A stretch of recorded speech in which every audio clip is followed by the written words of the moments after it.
हाय, मैं नीलेश कुमार सिंह आपका हमारे इस channel civil services with Nilesh पे स्वागत करता हूं। और आज मैं आपसे एक बहुत ही अहम मुद्दे पे बात करने वाला हूं, वो है हाउ टू चूज ऑप्शनल। ये सवाल हर एक बच्चे को डिस्टर्ब करता है, जो भी बच्चा यूपीएससी की तैयारी सीरियसनेस के साथ करता है। और मैं आपको बता दूं, इस सवाल का जवाब होना आपके पास बहुत ज़रूरी है, क्योंकि अगर आपके पास इस सवाल का जवाब नहीं होगा तो कहीं ना कहीं आप सिलेक्शन से बहुत दूर हो जाएंगे। तो इस वीडियो को बहुत ध्यान से देखिएगा। इस वीडियो में बहुत ज़्यादा मेहनत की गई है, इस एनालिसिस को बहुत ही तरीके से किया गया और सारी बातें मैं आपसे साइंटिफिक वे में ही करूँगा। ये नहीं कि भाई कुछ भी हवा में बोले जा रहे हैं, नहीं, सीधी बात, नो बकवास, फैक्ट्स बेस्ड बात करूँगा ताकि आप एक सही डिसीजन अपने ऑप्शनल में ले पाएँ। अब पहला सवाल तो यही आ जाता है, why choosing the right optional is important. क्यों सही ऑप्शनल चुनना जरूरी है? उसके लिए मैं आपसे कुछ चीज़ें आपको अभी डिस्कस करूंगा। एक चीज़ आप जानिए कि आपके को जो यूपीएससी देता है वो 25 ऑप्शनल देता है और इसके अलावा 23 ऑप्शनल्स ऑल देता है। तो टोटल अगर आप देखेंगे ना तो ये लिस्ट 48 ऑप्शनल्स की है। 48 सब्जेक्ट्स हैं। अब ये 25 तो सब्जेक्ट्स हैं और 23 लिटरेचर वाले सब्जेक्ट्स हैं, जैसे Hindi literature, English literature etcetera. और यहाँ पे आते हैं जैसे anthropology, sociology, geography, law, psychology etcetera. तो यूपीएससी ने आपको बोल रखा है कि आपको 48 ऑप्शनल्स में से कोई एक ऑप्शनल चुनना है। उसके 2 पेपर होंगे, 500 नंबर के होंगे और आपको इसमें से मार्क्स लाने हैं। तो पहला एक सवाल आता है कि कितने ऑप्शनल हैं? 48। कितने स्टूडेंट्स ऑप्शनल के ये सारे 48 चुनते हैं? नहीं। मैं आपको बता दूं, यूपीएससी की जो रिपोर्ट आई थी, जो 2020 के रिजल्ट के ऊपर बेस्ड थी, बच्चों ने केवल 42 ऑप्शनल लिए थे। 42 ऑप्शनल, 6 ऐसे ऑप्शनल थे जो भी बच्चा मेंस लिख रहा था उसने उस ऑप्शनल से एग्जाम नहीं दिया था। वो 6 ऑप्शनल कौन थे? वो सारे के सारे लिटरेचर वाले ऑप्शनल थे। उसमें वो ऑप्शनल थे बोडो, डोगरी, बोडो, डोगरी, कश्मीरी, मतलब literature of Bodo language, literature of Dogri language, literature of Kashmiri language, literature of Konkani language, literature of Nepali language and literature of Santhali language. ये 6 लैंग्वेजेज ऐसी थी जिससे किसी बच्चे ने मेंस दिया ही नहीं था। मेंस सिलेक्शन वाली बात नहीं करा, दिया ही नहीं था। ये यूपीएससी की रिपोर्ट के ऊपर बेस्ड होकर मैं आपको बता रहा हूं। मैं आपको दिखा भी देता हूं, आप देख सकते हैं। ये देखिए, इसमें ये आप देख सकते हैं। अगर आप लिटरेचर वाले सेक्शन में जाएंगे तो 25 ऑप्शनल्स में तो सभी ने लिए थे। और ऐसा भी हुआ था, जैसे स्टैटिस्टिक्स है, स्टैटिस्टिक्स 5 लोगों ने लिया, एक बच्चे का भी सिलेक्शन नहीं हुआ और अल्टीमेटली इसका सक्सेस रेट 0 था। बट आप अगर इस लिटरेचर में देखेंगे तो आपको बोडो नहीं दिखेगी, ये देखिए असामीज के बाद सीधे बंगाली आ रही है, डोगरी नहीं दिखेगी आपको, और जो मैंने आपको बताया था लाइक कश्मीरी, कोंकणी, नेपाली, संथाली, तो आपको इसमें ये नहीं दिखेगी। तो मैंने इस रिपोर्ट से ये डेटा उठाया है। ये लेटेस्ट यूपीएससी की रिपोर्ट है जो 2020 के एग्जामिनेशन के ऊपर बेस्ड है। तो बहुत सारी रिसर्च की है मैंने ताकि मैं आपको इन चीज़ों के बारे में बता पाऊँ। तो आप इस चीज़ को समझिएगा कि इन ऑप्शनल्स को तो किसी ने लिया ही नहीं था 2020 में, ठीक है। तो यूपीएससी की मैंने आपको रिपोर्ट दिखाई, तो मैं इस तरह से अलग अलग जगह से डेटा कलेक्ट करके लाया हूँ ताकि मैं आपको आपके सारे सवालों का जवाब दे पाऊँ, सारे सवालों का जवाब दे पाऊँ। और इसके बाद इस यूपीएससी की रिपोर्ट के अकॉर्डिंग अगर आप देखेंगे तो केवल ऐसे 4 ऑप्शनल थे, केवल 4 ऐसे ऑप्शनल थे जिसमें 1000 से ज़्यादा बच्चों ने जिन ऑप्शनल्स को लिया था। सबसे ज़्यादा ऑप्शनल जिन बच्चों ने लिया था वो था PSIR। 1863 बच्चों ने ऑप्शनल PSIR से ही दिया था, 1863। सेकंड नंबर पे जो मोस्ट पॉपुलर ऑप्शनल था वो था जियोग्राफी। सेकंड नंबर पे जो मोस्ट पॉपुलर ऑप्शनल था वो था जियोग्राफी, जो कि 1322 बच्चों ने लिया था, 1322 बच्चों ने। थर्ड नंबर पे मोस्ट पॉपुलर ऑप्शनल जो था वो था सोशियोलॉजी। ठीक है। सोशियोलॉजी 1245 बच्चों ने लिया था, 1245। आप उस रिपोर्ट को मैं अपने चैनल पे शेयर कर दूंगा, आप वहां से इसको क्रॉस वेरीफाई भी कर सकते हैं। और उसके बाद एंथ्रोपोलॉजी, फिर एंथ्रोपोलॉजी की बारी आती है। इस ऑप्शनल को 1211 लोगों ने लिया था। केवल ये 4 ऐसे ऑप्शनल थे, ओनली 4 जो होते हैं ना 12-13 हजार जो बच्चे मेंस लिखते हैं, उसमें से केवल 4 ऐसे ऑप्शनल थे जो 1000 से ज्यादा बच्चों ने लिया था।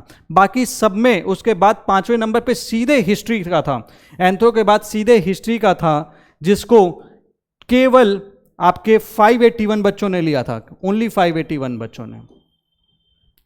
तो आप समझ रहे हैं, बहुत ही ज्यादा एक जो मैट्रिक्स बनता है वहां पे 4 ऑप्शनल पे आके चीजें सिमट जाती है। मतलब 25 से 30% जनता ने इन 4 ऑप्शनल में सिमट गई थी। ठीक है, तो मैं इन सारी चीजों के बारे में आपसे डिस्कस करूंगा, सक्सेस रेट्स के बारे में भी डिस्कस करूंगा, हर एक चीज के बारे में डिस्कस करूंगा। और मैं आपको बता दूं, देखो सीधी सी बात है, मैं आपके साथ जितना ज्यादा पॉसिबल है न्यूट्रल रहने की कोशिश करूंगा, इम्पार्शियल होकर चीजें बताऊंगा। मेरा खुद का ऑप्शनल सोशियोलॉजी था, तो ऐसा नहीं है कि मैं सोशियोलॉजी का ही गुणगान करने वाला हूं, ऐसा कुछ भी नहीं है। मैं लॉजिकल बातें करूंगा, फैक्ट बेस्ड बातें करूंगा, ताकि आप एक सही ऑप्शनल चुन पाए। क्योंकि आपको मैं बता दूं, एक सही ऑप्शनल चुनना आपकी जिंदगी का एक बहुत बड़ा डिसीजन बन सकता है। इसलिए इस वीडियो को भगा भगा के मत देखना, स्किप करके मत देखना, नहीं तो आपको ही नुकसान होगा। मेरे एजम्पशंस मैं क्या मान के चल रहा हूं, क्योंकि अब मैं कुछ आपको बातें बता रहा हूं तो कुछ चीजें मुझे माननी पड़ेंगी। मैं ये मान के चलता हूं कि पहली चीज आपको आईएएस चाहिए। ठीक है, क्योंकि आईएएस तो चाहिए होता है। जो भी आप यूपीएससी का एग्जाम, बहुत सारे लोग इस नाम से भी जानते हैं कि आईएएस का एग्जाम है, ये फैक्ट है। ठीक है, और ज्यादातर देखा गया आईएएस चुनते हैं, नहीं तो आईएफएस चुनते हैं, उसके बाद आईपीएस एंड देन आईआरएस। यही सीक्वेंस जनरली चलता है। एक्सेप्शंस हमेशा हो सकते हैं, मैं एक्सेप्शंस को लेके बात नहीं कर रहा हूं। मैं हर जो भी बातें कर रहा हूं, जनरल मेंटेलिटी जो चीज़ें बच्चों को चाहिए होती है उसके बेसिस पे ही बात कर रहे हैं। तो मैं मान के चलता हूं आपको आईएएस बनना है। आप एक जनरल कैटेगरी से हैं, और ये इसलिए ताकि मैं अपना एक मार्क्स, एक पैरामीटर डिफाइन कर सकूं। अगर आप ओबीसी, एससी, एसटी कैटेगरी से हैं तो फिर, या फिर और भी जो सेपरेट कैटेगरीज, डिफरेंट कैटेगरीज होती हैं, आप उससे हैं, तो आपके मार्क्स 20, 30, 40 नंबर उसके अकॉर्डिंगली कम हो जाते हैं। ठीक है, तो मैं मान के चलता हूं आप आईएएस हैं, आप एक जनरल इंसान हैं। तो मैं बता दूं, अगर मैं 2022 का डेटा उठाऊं तो रैंक 82 तक आईएएस मिला था।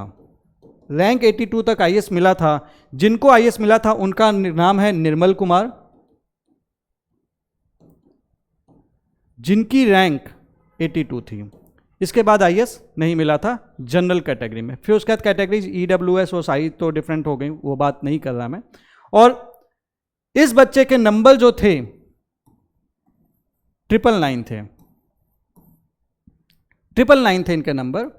और ये हर साल देखा गया है कि जनरली अगर आपके मार्क्स 1000 से ऊपर हैं, if your marks is above 1000, तो आपको आईएएस मिल जाएगा, आपको आईएएस मिल जाएगा। और डेफिनेटली अगर आप ओबीसी हैं, ईडब्ल्यूएस हैं, तो जाहिर सी बात है आपको लाइक अगर यहाँ पे 82 रैंक तक मिल रहा है तो आप लाइक 300, 350 रैंक तक जा सकते हैं।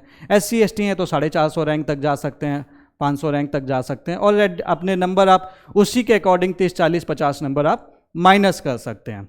ठीक है, बट फिलहाल मैं जो चीज़ें बता रहा हूँ आपको ये मान के बता रहा हूँ कि आप आईएएस हैं, जनरल हैं, तो आप 82 रैंक तक आज जो मिला था उसके अकॉर्डिंग लेके चल रहा हूँ। 1000 नंबर तक मान के चल रहा हूँ कि आपको 1000 नंबर चाहिए ताकि आपको प्रॉपरली आईएएस मिल सके। तो चलिए देखते हैं हमको नंबर मिलते कहाँ कहाँ से हैं। ये एक टेबल है, और ये टेबल है 2022 के ऊपर बेस्ड। ये टेबल 2022 के ऊपर बेस्ड है। 2022 के रिजल्ट के ऊपर बेस्ड है। 2022 में देखो यहां से नंबर मिलते हैं। आपको पता है आपके सब्जेक्ट्स कौन कौन से होते हैं? एक आपका सब्जेक्ट ऐसे वाला है, एक GS1 है, GS2 है, GS3 है, GS4 है, इंटरव्यू। और मैं बता दूं, ऑप्शनल जो मैं 1000 नंबर की बात कर रहा हूं ना, उसमें सबके नंबर लेके हम चलते हैं। तो हाईएस्ट नंबर ऐसे में आए थे 149। किसके आए थे? रैंक 211 के, जो गौतम विवेकानंदन जी हैं, इनके 149 नंबर आए थे। GS1 में हाईएस्ट नंबर थे 128, रैंक 610, अभिषेक दवाचिया के आए थे। GS2 में हाईएस्ट नंबर थे 135, रैंक 14 वैशाली के थे। GS3 में हाईएस्ट नंबर से थे 102, रैंक 5 मयूर हजारिका के थे। एंड GS4 में 141 नंबर थे, रैंक 2 गरिमा लोहिया के। ठीक है। और इंटरव्यू में रैंक 9 कृतिका गोयल के हाईएस्ट नंबर थे 204। और अगर आप इसको जोड़ोगे तो 859, तो इसमें मैं अगर 141 भी ऐड कर दूंगा तो मेरे 1000 नंबर बन जाएंगे, मुझे IAS मिल जाएगा। लेकिन ऐसा तो होता नहीं है चीजें। ठीक है।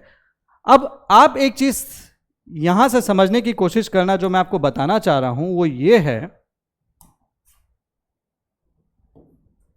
वो ये मैं आपको क्या बताना चाह रहा हूं कि मैं अब एजम्पशंस लेना शुरू करता हूं कि चलो भैया ऐसे में 149 आए थे। ठीक है। अगर 149 आए थे तो मैं एक रीजनेबल स्कोर अपने एजम्पशन के लिए 125 मान सकता हूं। मैं आपको बता दूं, ऐसे में 125 लाना, अगर आपने थोड़ी भी मेहनत की है तो एक चीज मैं बता दूं, इस चीज को डिस्कस करने से पहले यार देखो, मैं अपना खुद का पर्सपेक्टिव पुट ऑन कर रहा हूं आपके सामने। सीधी सी बात है, आपका पर्सपेक्टिव इससे डिफर हो सकता है। 125 आ रहे हैं तो एक रीजनेबल स्कोर हो सकता है। क्यों? क्योंकि 149 वॉज द हाइएस्ट, जो सबसे अच्छा बच्चे ने लिखा था वो 149 थे। 128 वॉज हाइएस्ट इन GS1, 128। मैं 110 ही मान के चलता हूं भाई। 100-110 लाया जा सकता है, स्टैटिक सब्जेक्ट है, मोस्टली स्टैटिक सब्जेक्ट है, पॉसिबिलिटी है। GS2 में 135 आए थे वैशाली के, रैंक 14। मैं यहां पे भी कम मान के चल रहा हूं, 110 ही मान के चल रहा हूं। लेकिन पता नहीं क्यों, आई डोंट अंडरस्टैंड कि GS3 में 102 नंबर में भी एग्जामिनर का मूड अच्छा ना हो। 102 नंबर बहुत कम नंबर दिए गए हैं, तो मैं मान के चलता हूं चलो भैया इसमें मेरा मैक्सिमम स्कोर 90 ही है। ठीक है। और GS4 में 141। अब अच्छा, यहां पे मैं बता दूं, एथिक्स में मार्क्स, अच्छे मार्क्स लाना बहुत आसान है अगर थोड़ी सी भी मेहनत किया जाए। इस सब्जेक्ट में स्कोर इसलिए नहीं आते कई बार बच्चों के क्योंकि उसे लास्ट टाइम तक इग्नोर करते, तो एथिक्स कभी इग्नोर नहीं करना चाहिए। तो अगर आप एक रीजनेबल तरीके से भी तैयारी करोगे ना, एक डिसेंट वे में भी, तो 115 बड़े आराम से ला सकते हो। 115 बड़े आराम से ला सकते हो अगर आप इसको थोड़ी सी भी मेहनत करोगे, चीज़ों को करोगे। और 204 आए थे आपके इंटरव्यू में इनके, जिनका नाम है कृतिका गोयल। मैं मान के चलो 204 तो अपन की हिम्मत नहीं है, अपन एवरेज बच्चे हैं और मेरे 175 तक ही आते हैं, कोई बुराई नहीं है। तो मैं इसको अगर जोड़ूंगा ना तो ये टोटल जो निकल के आएगा ये आएगा 725, 725। और मुझे तो 1000 चाहिए था, यानी कि मेरे पास एक सब्जेक्ट और बच गया ऑप्शनल। इसमें मतलब ये है कि मुझे कम से कम 275 तो चाहिए। इन सब में कम लिया, फिर भी बोला कि भाई 275 का स्कोर तो मुझे चाहिए। एक 275 एक डिसेंट स्कोर है, जो अगर आप लेके आते हो अपने ऑप्शनल में तो आपके सिलेक्शन के में आपको IAS मिलने के चांसेस बहुत ज़्यादा बढ़ जाते हैं। IAS की बात कर रहा हूँ, क्योंकि अगर आप इससे कम ले आएंगे तो ऐसा नहीं कि दूसरी सर्विसेज नहीं मिलेंगे। आपको IPS मिल सकता है, IRS मिल सकता है, IAAS मिल सकता है, और भी बहुत सारी IDAS मिल सकता है, बहुत सारी सर्विसेज जो आपको मिल सकती हैं। मेरा टोटल एजम्पशंस फोकस अराउंड का जो फोकस है वो ये है कि आपको IAS चाहिए। इसीलिए मैं मान के चल रहा हूं कि आपको 275 तो चाहिए। और आपको भी पता है, देखो 275 एक रीजनेबल डिमांड है। ऐसा नहीं लगना चाहिए कि भाई मैं जो डिमांड कर रहा हूं वो डिमांड अनरीजनेबल है। इसीलिए मैंने सबसे पहले हाईएस्ट स्कोर्स लिखे, उस सब्जेक्ट के पोटेंशियल या फिर एग्जामिनर का माइंडसेट को ध्यान में रखते हुए एक एवरेज लेके चला कि यार इतने आ रहे हैं तो मैं इतने तो ला सकता हूं। भाई IAS बनना है तो थोड़ा तो इंपॉर्टेंट काम मुझे करना पड़ेगा, तो इतने तो ला सकता हूं। तो यहां से मुझे एक चीज समझ में आई कि मेरे को 275 तो चाहिए, और 275 चाहिए तो एक चीज तो तय हो गई कि मेरा ऑप्शनल डिसाइड करेगा कि मेरे 275 आएंगे कि नहीं आएंगे। और इसलिए यह सवाल बहुत ही ज्यादा इंपॉर्टेंट हो जाता है। जो सबसे पहला हमारा सवाल था why choosing the right optional is important, क्योंकि 275 नंबर तो तुमको लाने पड़ेंगे आईएएस बनने के लिए। बट ऐसा नहीं है, ये थोड़ा बहुत ऊपर नीचे भी हो सकता है आपके इसमें +10 आ जाए, आपका यहाँ पे 265 से भी काम चल जाएगा, इसमें +10 कर लोगे, इसमें आपका और कम से कम चल जाएगा। तो वो सब वेरिएशंस चलेंगे, वो कोई बात नहीं। बट मैं एक जनरल एजम्पशन लेके चल रहा हूं कि आपको 275 लाने हैं, ये थोड़ा बहुत ऊपर नीचे कैलकुलेशंस हो सकती हैं, ठीक है। तो मेरे को एक बात समझ में आया कि मेरे को सही ऑप्शनल चुनना तो इंपॉर्टेंट है, ये बहुत जरूरी है। अब इसके बाद जो सबसे पहला सवाल आता है कि हम क्या सोचते हैं, ये हमारे क्या ग्राउंड्स होते हैं किसी भी ऑप्शनल को चुनने में, ये बहुत इंपॉर्टेंट चीज़ है, इसको बहुत ध्यान से देखिएगा। क्योंकि ये बच्चे बहुत सारी गलती करते हैं, बहुत सारे बच्चे गलती कर देते हैं, भेड़ चाल में चल देते हैं। तो मैं नहीं चाहता भेड़ चाल में चलो, जो भी चीज़ फॉलो करो एक रीजन के चलते फॉलो करो, और देखते हैं कि ये आर्गुमेंट्स क्या वैलिड आर्गुमेंट है। Was it a toppers optional, क्या ये टॉपर्स का ऑप्शनल था, क्या रैंक 1 का ऑप्शनल, जैसे इस साल रैंक का ऑप्शनल PSIR था, तो क्या एक अच्छा ऑप्शनल था। तो मैं बता दूं, अगर आप इसके बेसिस पे लेते हैं तो आप गलती करते हैं, वैलिड आर्गुमेंट नहीं है।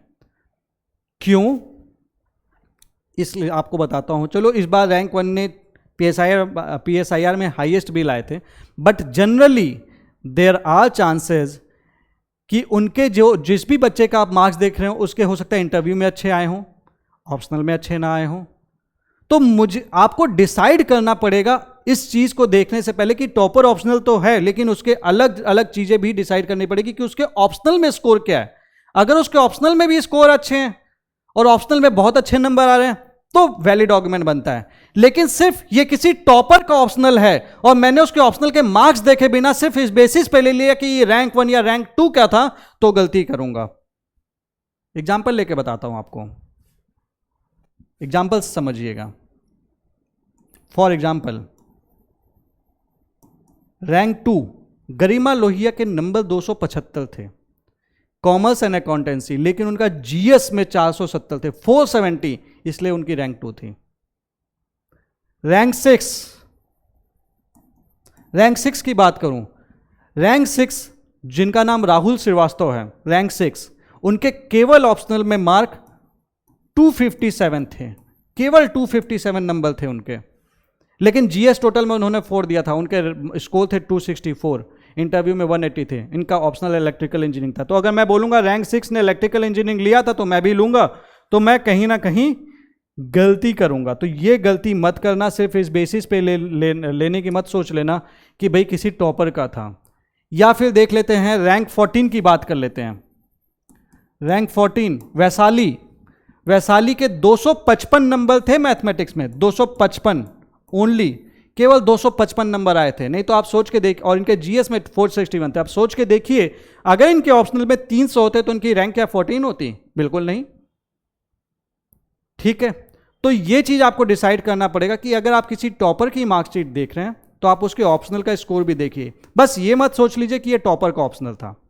ठीक है, अब यूपीएससी रिपोर्ट में परसेंटेज कितना है, और बहुत सारे लोग इसको सक्सेस रेट के अकॉर्डिंग भी दिखाते हैं, ये बिल्कुल बकवास बात है।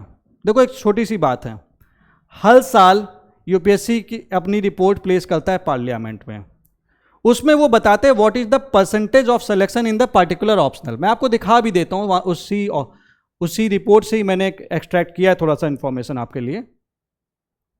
ये यूपीएससी की रिपोर्ट के 2 पन्ने हैं, तो ये हर साल पार्लियामेंट पे प्लेस होती है। इसमें दिखाया जाता है कितना परसेंटेज ऑफ सिलेक्शन है, क्या सक्सेस रेट है।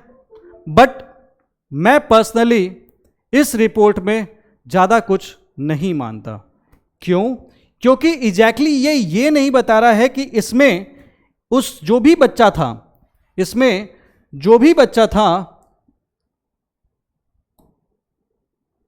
वेट अ सेकेंड, ओके, इसमें ये जो भी बच्चा था, इसमें इसके ऑप्शनल का क्या रोल था। ये बेसिकली ये बता रहा है कि 111 लोगों ने एग्रीकल्चर लिया, 111 लोगों ने एग्रीकल्चर लिया,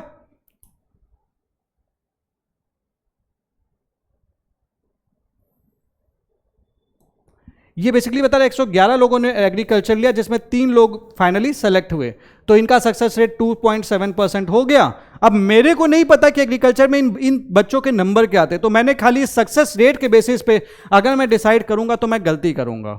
same goes for anthropology, same goes for botany, chemistry and other optionals. So ये गलती आपको नहीं करनी है, गलती से भी नहीं करनी है। ये पूरी है, मैं आपसे शेयर कर दूंगा चैनल पे, आप बाकी यूपीएससी की वेबसाइट पे भी आप ये चीज़ चेक कर सकते हैं, क्योंकि ये ऑप्शनल उनका जो ऑप्शन, ये जो रिपोर्ट है वो सक्सेस रेट के बेसिस पे केवल इतना बता रही है कि जैसे मैथमेटिक्स है, 580 बच्चों ने मैथमेटिक्स लिया, उसमें से 26 बच्चे सेलेक्ट हुए, 4.5। अब इसके मैथ्स में क्या नंबर थे क्या नहीं थे इसको इससे मतलब नहीं है, इसको इतना मतलब है कि टॉपर का ऑप्शनल क्या था। तो that is not a valid argument कि हम खाली इसके बेसिस पे, बहुत सारे लोग सीधे रिपोर्ट दिखाते हैं, बोलते हैं भैया यही सत्य है। नहीं, ये सत्य पूरा सत्य नहीं है, ये अधूरा सत्य है। पॉपुलैरिटी जिस बेसिस पे, जैसे कि आपको मैंने बताया ही था पॉपुलैरिटी की, यूपीएससी की रिपोर्ट के बेसिस पे एक हर्ड मेंटेलिटी के अकॉर्डिंग नहीं करना है यार, वो तो वही वाली बात होगी, और ये अक्सर इंजीनियर्स के साथ होती है। इनफैक्ट मेरे साथ भी हुई थी। जब मैं when I had to choose my stream कि मुझे कौन से स्ट्रीम चाहिए, उस टाइम पे कंप्यूटर साइंस सब ले रहे थे, तो मैंने भी कंप्यूटर साइंस ले लिया था। और आप में से बहुत सारे बच्चों ने इंजीनियरिंग सिर्फ इसलिए चुनी होगी क्योंकि सब लोग चुनते थे, इसीलिए चुनते हैं। तो वो मत करना, अपना दिमाग लगाओ, ठीक है। ये नहीं कि एक लोग का नंबर देखा और पीछे पड़ गए, सब इंजीनियरिंग का इसलिए मुझे भी इंजीनियरिंग करनी है। नहीं, आपको चुनना है ऑप्शनल, आपके रिक्वायरमेंट के अकॉर्डिंग आपको लगता है इसमें आप मार्क्स ला सकते हो, आप कितना कंफर्टेबल हो, उन चीज़ों के बेसिस पे आपको चुनना है, ठीक है। तो ये बेकार क्राइटेरिया, ये भी कोई क्राइटेरिया नहीं बनता, ये भी प्रॉपर कोई क्राइटेरिया नहीं बनता। इंटरेस्टिंग चौथा क्राइटेरिया, एक बात ऑनेस्टली सोचना, आप दिल से सोचना। देखो कुछ बच्चे तो ऐसे होते हैं, कुछ सब्जेक्ट पढ़ना उनको बहुत अच्छा लगता है, बहुत मज़ा आ रहा है, बहुत ही ज़्यादा मज़ा आ रहा है तो बात अलग है, लेकिन 90% बच्चों का पढ़ने में ही इंटरेस्ट नहीं होता है। सबको वेब सीरीज़ देखना पसंद है यार, सबको वो मूवीज़ देखना पसंद है, सबको घूमना फिरना पसंद है, पढ़ना अच्छा किसको लगता है, ठीक है। हमें सिलेक्शन चाहते हैं बट हम पढ़ना नहीं चाहते, ये बात तो आप भी जानते हैं। हम सिलेक्शन चाहते हैं, लेकिन हम और आप यही तो चाहते हैं यार, मस्ती करते रहें और पढ़ाई ना करनी पड़े, हर कोई यही चाहता है। वो अलग बात है कि बिना पढ़े तो सिलेक्शन होगा ही नहीं, तो इसलिए हम पढ़ाई करते हैं ताकि हम सिलेक्शन ले सकें। तो ये इंटरेस्टिंग चीज तो है, पहली बात तो हाईली सब्जेक्टिव है, बट थोड़ा सा एक चीज आपको देखना यह है कि अगर मैं उस सब्जेक्ट को पढ़ रहा हूं तो मुझे वो समझ में आ रहा है कि नहीं।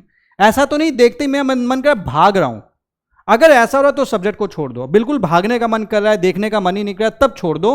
अदरवाइज अगर ये सब्जेक्ट आपका बिल्कुल प्रॉपर इंटरेस्ट आ रहा है, मजा आ रहा है और आपको अच्छा भी लग रहा है तो ले सकते हो। बट इंटरेस्ट वाली चीज़ें ज़्यादातर वर्क नहीं करती हैं, क्योंकि इंटरेस्ट तो पढ़ाई में होता ही नहीं यार। किसको सुबह सुबह पसंद होता है द हिंदू खोल के पढ़ने में लगे हुए हैं, इंडियन एक्सप्रेस खोल के पढ़ने में लगे हुए हैं, सबको पसंद है ना दिन भर सोने का। कम बच्चे होते हैं जिनको एक्चुअली वो चीज़ पसंद होती है। तो अगर आपका इंटरेस्ट है तो बात अलग है, otherwise this is again not an apt criteria. आपका इंटरेस्ट मैटर नहीं करता, ऑप्शनल मैटर करता है। But at the same time चुनना वही जो एटलीस्ट उससे भागो मत। तो थोड़ा बहुत एटलीस्ट समझ में आ रहा है, भागने का मन नहीं कर रहा और सिर पकड़ के नहीं बैठ रहे हो। क्योंकि कई बार जैसे कुछ बच्चे होते हैं ना कि कोई ऑप्शनल ले लिया, लेट्स से फिलॉसफी ले लिया, छोटा ऑप्शनल था, ले तो लिया, लेकिन क्या हुआ, पढ़ने बैठे से यार समझ में नहीं आ रहा यार, बिल्कुल मेरे को खोपड़ा ही काम नहीं कर रहा। तो ऐसे में छोड़ दो ना यार, क्यों जबरदस्ती पकड़ के बैठे हुए हो, दूसरा कुछ कर लो, टाइम है तो छोड़ दो। तो ये एक criteria, it is highly subjective, it is highly subjective. तो बहुत ही ज़्यादा वैलिड क्राइटेरिया नहीं है। आपको सब्जेक्ट पढ़ना पड़ेगा सिलेक्शन के लिए। स्मॉल हो, ये एक अच्छा क्राइटेरिया है कि छोटा हो, टाइमली कवर अप हो जाए, ताकि मेरा जो टाइम बचे मैं जीएस के लिए यूज कर सकूं, ठीक है। स्कोरिंग हो, ये एक बहुत इंपॉर्टेंट क्राइटेरिया है, और ये बातें कहने वाली हैं कि सारे सब्जेक्ट्स इक्वल हैं। आप पाएंगे, और मैं आपको दिखाऊंगा अभी, एक मैंने एनालिसिस तैयार की है कि बहुत सारे ऐसे सब्जेक्ट्स हैं जिसमें बच्चों के रेगुलरली कम स्कोर आ रहे हैं। और सीधी सी बात है यार, आप अपनी ज़िंदगी का देखो 2, 3, 4 साल यूपीएससी को देने जा रहे हो, अल्टीमेटली पर्पस क्या है? इंटरेस्टिंग हो, ये पर्पस है, क्या फिर आपका सिलेक्शन हो जाए, ये पर्पस है।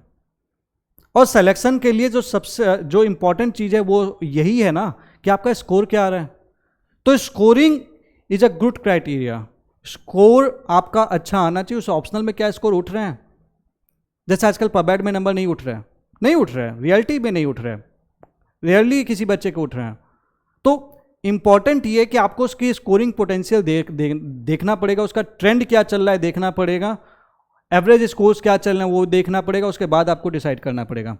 जीएस में हेल्प करें, अच्छा क्राइटेरिया यार, अगर मैं पढ़ाई कर ही रहा हूँ ऑप्शनल की और सोसाइटी में भी हेल्प मिल जाए, जीएस 2 में भी हेल्प मिल जाए, जीएस 4 में भी हेल्प हो जाए, जीएस और ऐसे में हेल्प करे, ये भी एक अच्छा क्राइटेरिया है डेफिनेटली। जीएस और ऐसे और इंटरव्यू में हेल्प करे, डेफिनेटली इससे अच्छा क्या बात हो सकती है।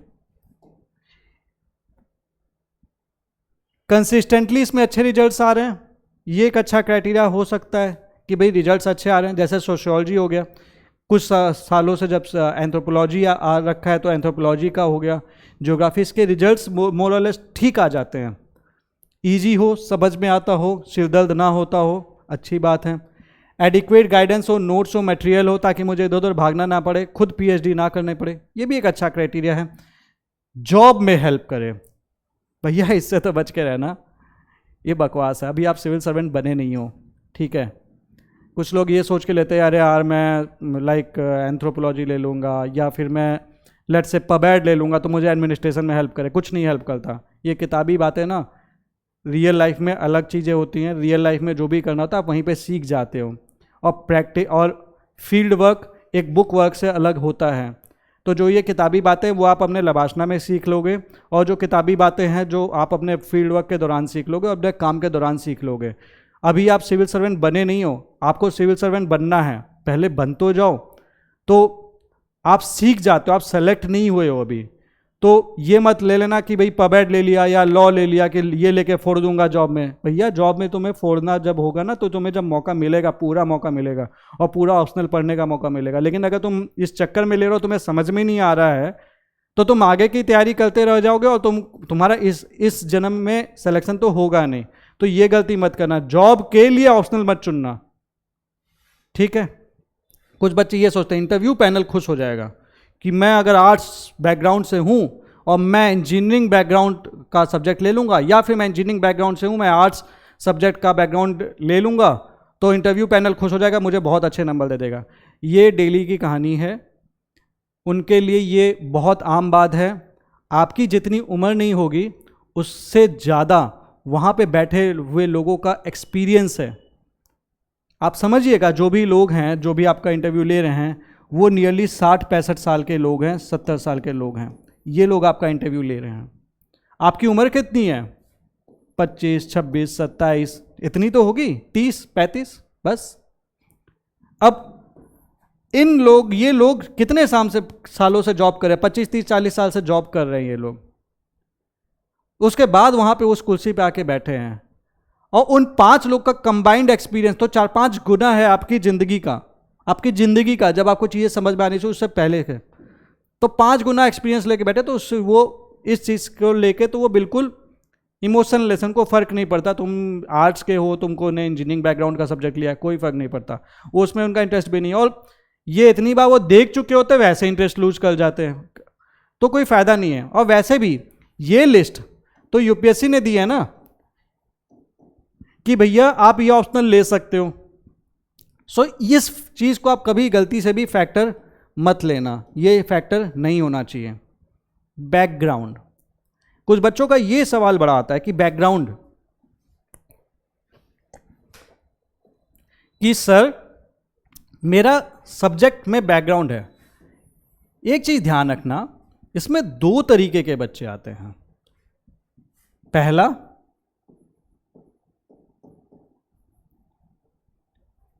बैकग्राउंड का मतलब ये निकाल के रखा गया है बेसिकली कि मेरा ग्रेजुएशन का सब्जेक्ट लेट से हिस्ट्री था, तो मैं क्या ऑप्शनल ले लूं? मेरा जवाब है अभी आपका बैकग्राउंड डिसाइडेड नहीं है। बैकग्राउंड का जो एक्चुअल मतलब होता है कि अगर आपका वो सब्जेक्ट ग्रेजुएशन में था और आप एक ऐसे बच्चे नहीं है जिसने उसको वो पिछली रात को 2 दिन पहले पढ़ के एग्जाम दिया था, 10 क्वेश्चन पढ़े या 20 क्वेश्चन पढ़े और वही उगल के आ गए एग्जाम में और आपने एग्जाम दे दिया। आपका बैकग्राउंड वो नहीं था, वो मतलब नहीं है बैकग्राउंड से। बैकग्राउंड का सीधा मतलब ये है कि तुम्हारा ऑप्शनल जो था, मान लेट्स से हिस्ट्री था, तुमने उसको बहुत अच्छे से पढ़ा था, उस पर मेहनत की थी, तुम्हें समझ में आया था, तुम्हारी हिस्ट्री ग्रेजुएशन की प्रॉपर तैयार है और तुम्हारे मार्क्स भी अच्छे आए थे, तब मैं मानूंगा कि आपका बैकग्राउंड है। ज़्यादातर लोग कैटेगरी 1 में आते हैं तो वो बैकग्राउंड का कोई मतलब नहीं होता, तो उसको बैकग्राउंड तो आपको कंसीडर करना ही नहीं चाहिए। भले ग्रेजुएशन में सब्जेक्ट था, लेकिन अगर आपने उसको टाइम नहीं दिया, आपने पढ़ा ही नहीं, तो it means you don't have a background in history at all. तो ये गलती मत करना। बैकग्राउंड डिसाइड कीजिए, एक्चुअली डिसाइड कीजिए कि आपका क्या बैकग्राउंड है, क्या आपने पढ़ा है। अगर पढ़ा है, आपको समझ में आता है, आपके मार्क्स भी आए हैं और आपको वो सब्जेक्ट इंटरेस्टिंग लगता है, तो इससे तो बेस्ट कुछ है ही नहीं है, ले लो हमने बैकग्राउंड वाला ऑप्शनल। लेकिन अगर पढ़ा नहीं है, जस्ट बिकॉज ग्रेजुएशन में था, तो मत ले लेना, गलती करोगे।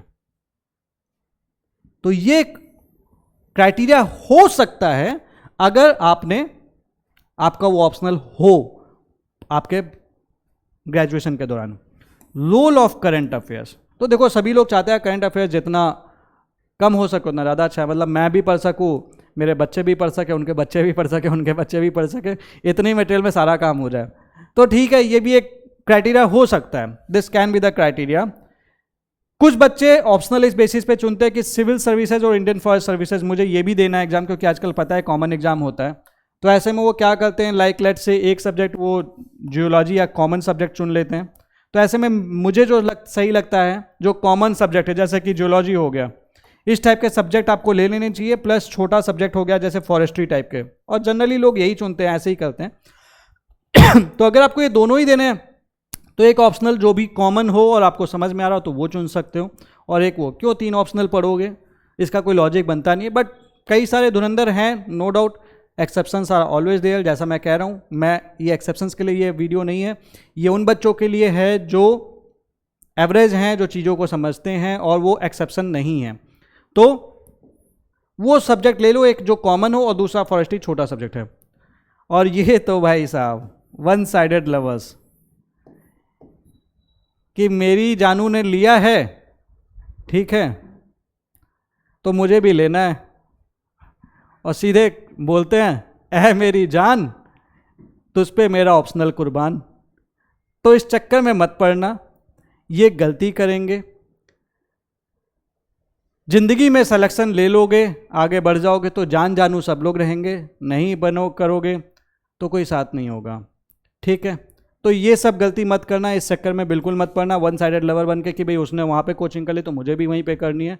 ये सब बेकार की बातें हैं। आप अपने माँ बाप का पैसा वेस्ट करेंगे और अपने करियर, अपने ड्रीम्स को भी वेस्ट करेंगे, तो वो गलती मत करना।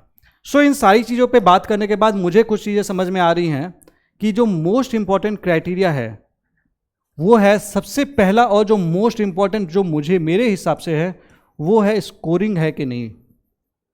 ये सबसे इंपॉर्टेंट क्राइटेरिया है, क्योंकि भैया देखो सीधी सी बात है, स्कोर आएगा तभी सिलेक्शन होगा, तो इससे अच्छा क्राइटेरिया हो सकता है क्या। अब इसके बाद कुछ एडिशनल फीचर्स हैं, ये सबसे ज़्यादा इंपॉर्टेंट क्राइटेरिया। उसके बाद कुछ एडिशनल फीचर्स ये हो गए कि इस ऑप्शनल छोटा भी हो तो अच्छी बात है, आपको जीएस में भी हेल्प कर दे अच्छी बात है, ऐसे में भी हेल्प कर दे और अच्छी बात है, इंटरव्यू में हेल्प कर दे तो सोने पे सुहागा है। तो जितना हेल्प कर दे उतना ज़्यादा अच्छी बात है। इजी हो, समझ में आ रहा हो, टीचर की ज़्यादा ज़रूरत ना हो, तो इससे अच्छा कुछ नहीं। जैसे सोशियोलॉजी जैसे ऑप्शनल वो इजी होते हैं, समझ में आ जाते हैं एक बार पढ़ के, तो समस्या नहीं होती है। अभी ये मत सोच लेना कि भाई मेरा ऑप्शनल है, बट ठीक है, सोशियोलॉजी जैसे सब्जेक्ट समझ में आ जाता है तो ईजी हो जाता है। एडिक्वेट गाइडेंस, एडिक्वेट गाइडेंस हो, नोट्स अवेलेबल हो, रिसोर्सेज अवेलेबल हो, मटेरियल अवेलेबल हो, तो ये भी एक अच्छी बात है, क्योंकि आपको पीएचडी नहीं करने पड़ेगी। क्योंकि कई बार होता है ना भाई नोट्स ही प्रॉपर अवेलेबल नहीं है, अब नोट्स प्रॉपर अवेलेबल नहीं है तो पढ़ोगे कहाँ पर, पूरी रिसर्च में लगे हुए हो। और role of current affairs, role of current affairs, जो करंट अफेयर्स का रोल है ना वो मिनिमल हो तो ज़्यादा अच्छा है, नहीं तो हो तो मॉडरेट हो, वैसा ना हो कि पूरा करंट अफेयर्स ही पूछे पड़े तो समस्या है। बट इन सारी चीज़ों में जो सबसे इंपॉर्टेंट क्राइटेरिया है ना वो स्कोर का ही है, स्कोर का ही है, ठीक है। अब एक चीज समझना यहां पे,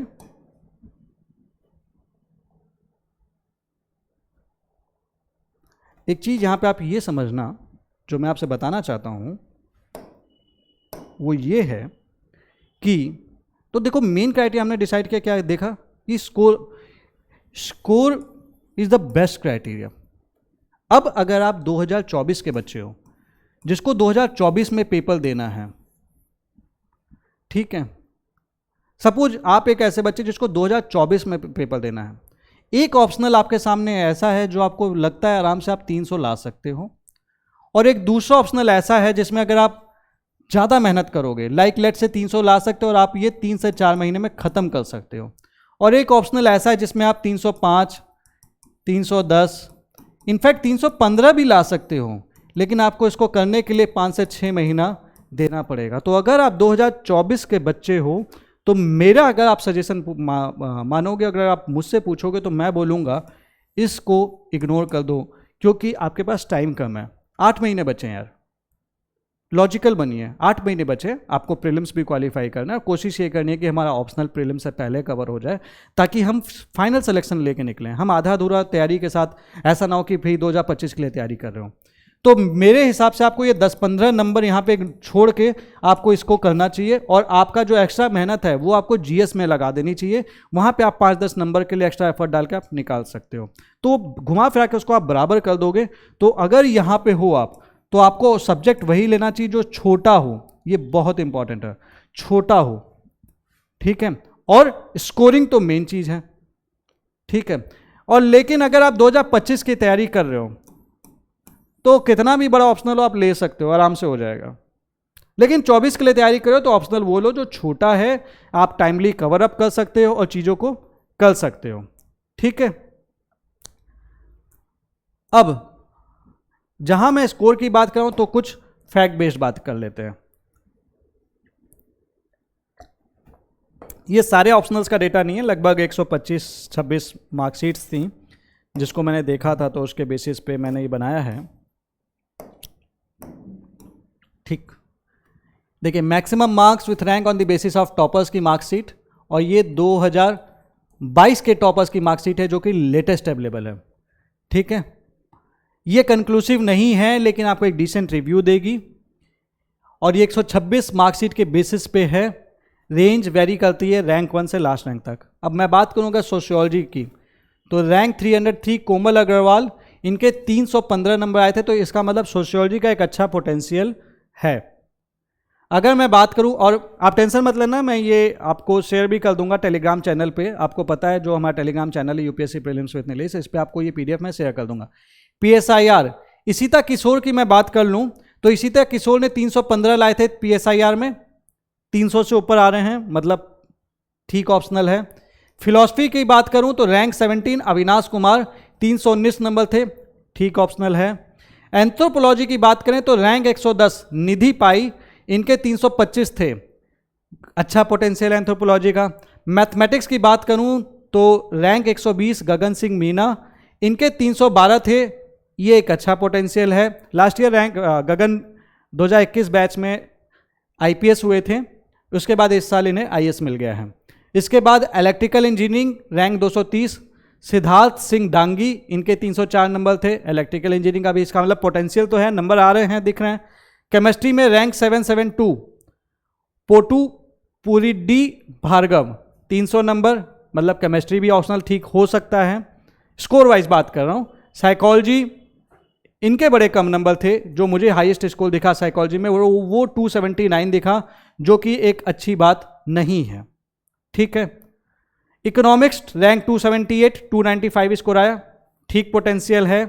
जियोग्राफी रैंक 126, 298, गुड पोटेंशियल है, मतलब इस ऑप्शनल में स्कोर आ सकता है, बच्चों कह रहे हैं यानी कि आपके भी आ सकता है, अगर आपके नहीं आ रहे तो समस्या आपके अंदर है, ऑप्शनल के अंदर नहीं है।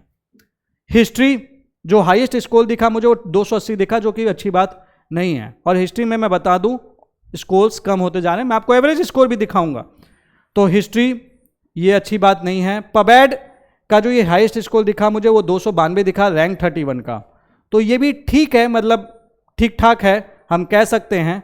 लॉ 286 कम है 290 से। Physics 299 good potential, 299 is as good as 300, कोई दिक्कत नहीं। English literature rank 36, 299 good potential. Hindi literature में रैंक 105, 282 इज द स्कोर। तो इसके बेसिस पे मैं देखूं तो एक अच्छे पोटेंशियल वाले ऑप्शनल मुझे कौन से दिख रहे हैं? सोशियोलॉजी दिख रहा है, PSIR दिख रहा है, फिलोसफी दिख रहा है, एंथ्रोपोलॉजी दिख रहा है, मैथमेटिक्स दिख रहा है, इलेक्ट्रिकल इंजीनियरिंग दिख रहा है, केमिस्ट्री दिख रहा है, उसके अलावा ज्योग्राफी भी मुझे दिख रहा है, उसके अलावा फिजिक्स दिख रहा है, इंग्लिश लिटरेचर भी दिख रहा है। तो ये ऑप्शनल्स मुझे दिख रहे हैं, जो ये देखिए मैं जो भी मार्कशीट देखी है उसके बेसिस पे बनाया हुआ ये चीज़ें हैं, ठीक है। तो इनके अंदर एक अच्छा पोटेंशियल मुझे दिख तो रहा है, एटलीस्ट एक पॉसिबिलिटी है कि इन ऑप्शंस में आप अच्छे स्कोर ला सकते हैं। अब बात कर रहे थे हम तो रैंक टॉप 10 रैंकर्स की बात कैसे भूल जाए, तो टॉप रैंकर्स की बात कर ले। रैंक पर निशिता किशोर ने क्या लिया था? 313 नंबर थे, जो कि उस ऑप्शनल में भी हाईएस्ट स्कोर था। निशिता किशोर का ऑप्शनल PSIR था, इनके GS में 451 थे, इंटरव्यू में 193 थे, लेकिन ऑप्शनल में भी इन्होंने बाजी मारी थी। 313 was the highest score in PSIR। इसके बाद आते हैं Garima Lohiya, rank 2। Commerce and accountancy में 275 इनका स्कोर था, जो बहुत अच्छा नहीं था, बट इनके GS में इन्होंने फोड़ दिया था, 470 नंबर थे, इसलिए इनकी रैंक 2 आ गई। रैंक 3 उमा हराथी एन, इनके 293 एंथ्रोपोलॉजी में थे, जो एक ठीक स्कोर है। स्मृति मिश्रा 281 जूलॉजी में स्कोर था, जो कि एक्चुअली कम है, बहुत अच्छा स्कोर नहीं है, बट ठीक है, 280 आए हैं, 275 के ऊपर है, तो एक ठीक मान सकते हैं, लेकिन 300 तक आ जाए तो और अच्छी रैंक सुधर सकती है। मयूर हजारिका 283, सेम वे राहुल श्रीवास्तव, इनके बहुत कम थे ऑप्शनल में, 257 राहुल श्रीवास्तव, GS में इनके 464 थे, इंटरव्यू में 180 थे। अभिनव श्रीवाच 292 एक डिसेंट स्कोर था। विदुषी सिंह इकोनॉमिक्स कम था, 275 के ऑल्दो आसपास है, बट अगेन 276 था, जो कि एक्चुअली कम था। अगर 300 तक आ जाए तो क्या बुराई है। 286 लॉ में थे, rank 9 Kritika Goyal, and rank 10 Avinash Kumar, 319 philosophy. तो मैं इससे अगर देखूं तो मुझे दिख रहा है, अगर रैंक टॉप 10 रैंकर्स की बात करूं, देखो मैंने आपसे एक बात बोली थी ना कि खाली ऑप्शनल के नंबर से डिसाइड नहीं होता। अब आप इस बच्चे के नंबर देखिए, 257 राहुल श्रीवास्तव ने लेकिन GS में फोड़ दिया था, 464, इंटरव्यू में 180, सिलेक्शन हो गया भाई। और ऐसा सिलेक्शन नहीं हुआ, सीधे रैंक से एक सपना होता है, और सपना ये बहुत लोगों का पूरा भी नहीं होता, वो कर दिया था इन्होंने ऑप्शनल, लेकिन ऑप्शनल के दम पे नहीं, इसके दम पे ऑप्शनल इनका कम आया था, ठीक है। तो ये चीज़ आप समझना, ये थे आपके टॉप 10 बच्चों के जो ऑप्शनल थे, ठीक है। अब हम कुछ एवरेज स्कोर्स भी देख लेते हैं, ठीक है। मैंने आपको टॉपर्स के दिखा दिए, अब मैं आपको एवरेज स्कोर, अब देखो यहां पे एवरेज की बात कर रहा हूं, तो मैं आपसे पहले तो हाईएस्ट स्कोर्स की बात कर लूं, ठीक है। अगर मेरे को रैंकिंग करनी है ऑप्शनल की हाईएस्ट स्कोर के बेसिस पे, तो मैं आपको बता दूं, अगर मेरे को हाईएस्ट वाइज बात करनी है तो रैंकिंग बेसिस पे एंथ्रोपोलॉजी, जितनी मार्कशीट मैंने देखी, एंथ्रोपोलॉजी में सबसे जो हाईएस्ट नंबर थे वो थे 325, और यही सारे ऑप्शनल में सबसे हाईएस्ट स्कोर था। ये स्कोर थे निधि पाई के, ये स्कोर था निधि पाई का, जिनकी रैंक 110 थी, रैंक 110 थी निधि पाई की, 325। उसके बाद सेकंड नंबर पे जो ऑप्शनल था वो था फिलॉसफी, इनके नंबर थे 319, अविनाश कुमार रैंक 10, 319 थे, अविनाश कुमार रैंक 10, इनकी 10वीं रैंक आई थी, ठीक है। इसके बाद फिर मैं बात करूं, इससे के बाद अगर rank score wise, highest score wise बात करूं, थर्ड नंबर पे आया था सोशियोलॉजी, थर्ड नंबर पे आया था सोशियोलॉजी, जिसका स्कोर 315 था। ये थे कोमल अग्रवाल के, ठीक है, कोमल अग्रवाल के थे, और इनकी रैंक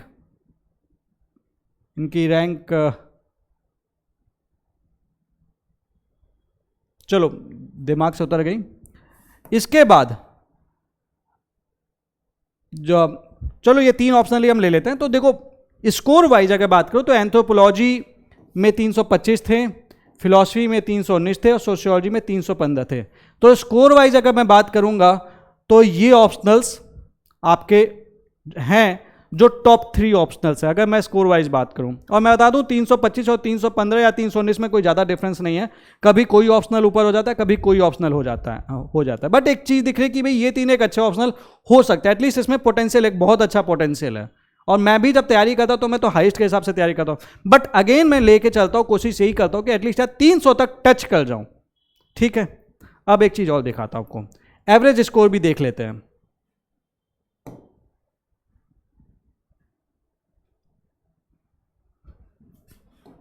ये देखें 126 मार्कशीट के बेसिस पे, जैसे पीएसआईआर में 25 बच्चों की मार्कशीट देखी थी, रैंक 1 313, रैंक 21 280, इस तरह से इन बच्चों के नंबर लिखे गए हैं। टोटल 25 बच्चों ने दिया और इस जो एवरेज स्कोर था वो दैट वाज 270, जो एक एवरेज वाइज एक डिसेंट स्कोर है, एवरेज वाइज एक डिसेंट स्कोर है। सोशियोलॉजी 16 बच्चों की मार्कशीट देखी, जिसमें से ये वो स्कोर्स हैं। अच्छा ये देखिए कोमल अग्रवाल की जो रैंक थी ना वो 303 थी, ठीक है, 315 नंबर थे जिनके, तो ये 16 बच्चों की मार्कशीट थी 274, it was again a decent score. और अगर आप देखें तो average score wise sociology PSIR से ऊपर है। एंथ्रोपोलॉजी में एवरेज स्कोर 285, 15 बच्चों के बेसिस पे वो अरेंजमेंट किया गया। ये मैं आपसे टेलीग्राम पे शेयर कर दूंगा, यूपीएससी प्रीलिम्स विद नीलेश। उसके बाद ज्योग्राफी में 13 बच्चों की मार्कशीट, एवरेज स्कोर है 275, ये भी एक डिसेंट ऑप्शनल में आ जाएगा। मैथमेटिक्स 9 लोगों ने लिया था, 9 लोगों ने नहीं लिया था, मतलब बच्चों, ज़्यादा बच्चों ने लिया था, लेकिन जो मार्कशीट अवेलेबल थी वो 9 बच्चों की थी, 283 was the average score.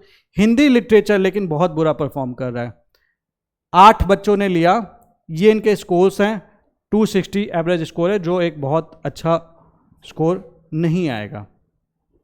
At least यार 270 तो हो। तो हिंदी लिटरेचर में जिन जो आपके रैंक 557, 252, रैंक 798, 261, 259, रैंक 85, 282 और 105, और ये सारी चीज़ें 234। और इसीलिए कई बार हम देखते हैं, प्रोटेस्ट भी देखते हैं कि भाई हिंदी मीडियम के बच्चों के साथ अन्याय हो रहा है। जो भी चीज़ें हैं, स्कोर्स तो बहुत अच्छे प्रॉमिसिंग नहीं हैं, एक भी बच्चे का 300 टच नहीं किया है। इनफैक्ट अगर मैं देखूं तो 282 वाज द हाईएस्ट, उसके अलावा तो और कुछ दिख भी नहीं रहा। इकोनॉमिक्स में 5 बच्चे, जिसमें एक बच्चे का 295 है, ठीक है, 281 इज द एवरेज स्कोर 5 बच्चों के बेसिस पे। फिर देन हिस्ट्री, अब देखें 4 बच्चों ने का जिनकी मार्कशीट अवेलेबल मिली 265 था।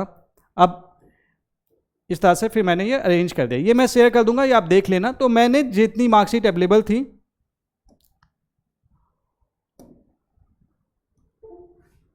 उस बेसिस पे, अगर मैं पॉपुलर ऑप्शनल वाइज मतलब एवरेज स्कोर के वाइज अगर मैं अरेंज करना चाहता हूं, अगर मैं एवरेज वाइज अरेंज करना चाहता हूं कि भाई एवरेज वाइज क्या होगा, तो मैं बता दूं एंथ्रोपोलॉजी यहां पे बाजी मारेगा, यहां पे भी एंथ्रोपोलॉजी बाजी मार रहा है, इसमें स्कोर था 285 वाज द एवरेज स्कोर, ठीक है। फिर मैथमेटिक्स 283, बट मैथमेटिक्स लेना मैं तो समझता हूँ जो बच्चा लेता है भाई, मेरा तो उसको दूर से सैल्यूट है, जनरली मैं नहीं लेता, बट वो ऑप्शनल बहुत अच्छा है अगर आपको समझ में आता है तो। ज्योग्राफी आपका 275। अब ऐसे मत सोच लेना कि मैं नहीं लेता तो भाई मेरे बस की नहीं है तो नहीं लेता, मैं ज़्यादा इजी ऑप्शनल लेना पसंद करूँगा, बस इसलिए जो वो अपने आप में अच्छा ऑप्शनल है, ठीक है। और चौथे नंबर पे आता है सोशियोलॉजी, जिसका एवरेज स्कोर था 274.125, ठीक है, 274.1525। एंड लास्ट आता है पीएसआईआर, जिसका एवरेज स्कोर वाज 271, ठीक है, 271.64। तो अगर मैं एवरेज स्कोर के बारे में भी बात करूं तो यहां पे भी देखो नो डाउट एंथ्रोपोलॉजी बाजी मार रहा है, और हाईएस्ट स्कोर वाइज भी बात करूं तो एंथ्रोपोलॉजी ही बाजी मार रहा है। बट ये जो ऑप्शनल्स हैं साथ में दिए हुए हैं, ये सारे अच्छे ऑप्शनल्स में आएंगे,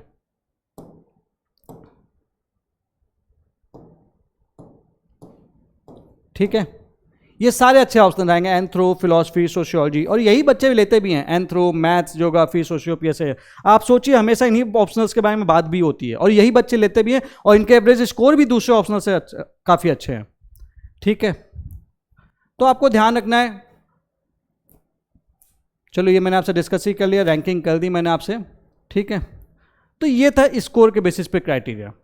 ठीक है, अब आता है कुछ और क्राइटेरिया डिस्कस कर लेते हैं। पहला एक हमारा क्राइटेरिया था ना स्मॉल वाला, छोटा ऑप्शनल। छोटा ऑप्शनल कौन कौन सा है आपको मैं बता दूं। छोटा optional like let's say sociology small optional, anthro भी एक स्मॉल ऑप्शनल है। देखो छोटे का मतलब ये है कि 3 से 4 महीने में क्लासेस खत्म हो जाती हैं, या 3-4 महीने के अंदर वो ऑप्शनल खत्म किया जा सकता है। नॉर्मली 80-90 क्लास में टीचर्स खत्म कर देते हैं, तो वो छोटे ऑप्शनल में आ जाएगा। फिलॉसफी, पब एड, ये आपके छोटे ऑप्शनल्स हैं। ठीक है, उसके अलावा कुछ ऑप्शनल होते हैं जो स्मॉल से मीडियम होते हैं। स्मॉल से मीडियम, अगर मैं स्मॉल से मीडियम की बात करूं तो जैसे कि आपके मान लीजिए कि साइकोलॉजी हो गया,